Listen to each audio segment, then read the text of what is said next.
Comment déclarer les biens auprès de la Commission nationale de lutte contre la corruption et l'enrichissement illicite?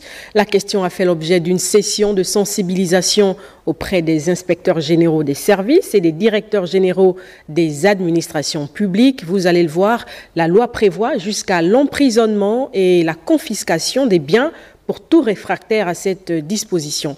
Rodolphe Mukambi-Boma et Richard Moubiwa nous en parlent. C'est un document sollicitant plusieurs informations personnelles de l'agent public de l'État. La déclaration des biens est expliquée aujourd'hui aux inspecteurs généraux des services et aux directeurs généraux des administrations publiques. En dépit de l'obligation qui incombe aux agents publics de déclarer leurs biens, force est de constater que ces derniers sont réfractaires à cette disposition légale, malgré les multiples campagnes de sensibilisation entreprises par la Commission depuis sa création. Or, manquer à cet impératif expose tout agent public aux sanctions prévues par la loi 041 précitée.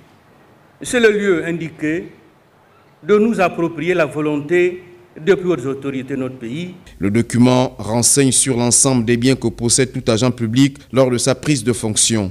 Il est renouvelable chaque 3 ans. À ce propos, je vous exhorte à être les porteurs de ce message au sein de vos administrations respectives pour atteindre les objectifs de cette rencontre.